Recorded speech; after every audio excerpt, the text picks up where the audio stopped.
పచ్చిమిర్చి ఆవకాయ చేయబోతున్నాను అన్నమాట.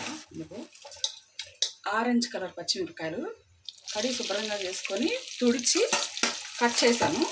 ఇది ఫస్ట్ వేయించుదాం.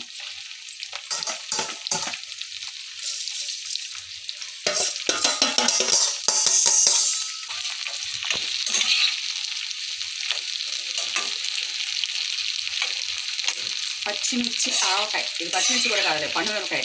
ఇది ఆరెంజ్ కలర్ పండు మిరపకాయ అంట, ఆవకాయ అన్నమాట. దీంతో ఓకే కచ్చాపచ్చా దంచిన చిన్నులపాయలు వేగినాయి కదా, ఇప్పుడు వేస్తున్నాము.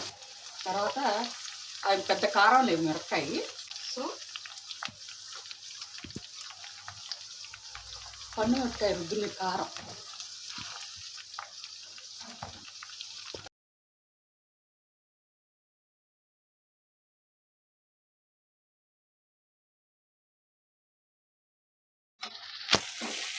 ఇందులో కొంచెం గుజ్జుకి చింతపండు, ఉప్పేసి ఉడకబెట్టిన చింతపండు గుజ్జు చిక్కగా తీసాను నేను.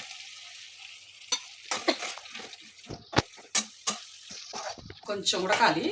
ఇందులో మిరపకాయ అన్నీ వేసాను కదా, ఇందులో కొద్దిగా ఉడకాలి, ఒక 5 నిమిషాలు. ఇది పండు మిరపకాయను చింతపండు బాగా ఉడికే లోపల కావలసినంత ఉప్పు వేసుకున్నాను, సరిపోకపోతే. తర్వాత చింతపండు గుజ్జు ఉంది కాబట్టి 2 స్పూన్లు బెల్లం పొడి వేసాను. ఇది అయిపోయింది. స్టవ్ నుంచి దించేద్దాం. ధనియాలు జీలకర్ర బాగా వేడి చేసి మిక్సీ కొట్టానమాట. అది కొంచెం ఆవపిండి 1 స్పూను, మెంతిపిండి 2 స్పూన్లు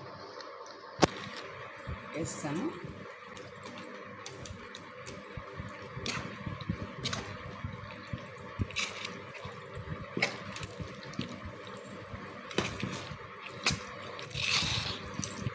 దీనికి తాళింపు పెట్టేసుకుంటే మిరపకాయది ఆవకాయ రెడీ అయినట్టే. తాళింపు పచ్చిమిరపకాయ ఊరగాయకి తాళింపు అన్నమాట. ఆవపిండి మెంతిపిండి వేసానుగా, అందుకని కొంచెం వేస్తున్నా. ఆవాలును జీలకర్ర ఎక్కువ వేసుకుంటున్నాను, ఇంగువ పొడి, కరివేపాకు.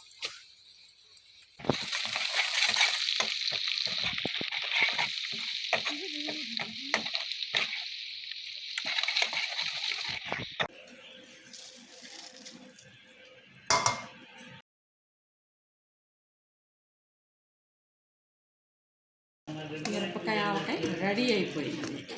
ఇంకా అన్నంలో తినటమే.